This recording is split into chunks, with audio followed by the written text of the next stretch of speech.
ba tayo magpahinga? Saan po? Pag ano lang, pag may nadaanan ka dyan, Ibig sabihin, ma'am.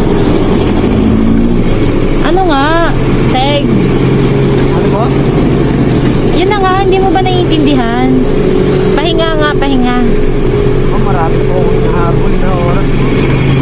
Sige na, isang oras lang naman eh. Tatrabaho lang po ako. Hindi po ako, hindi po ako. Babayaran naman kita. Pera ma'am, kikitain po yan, pero tiwala po ng asawa.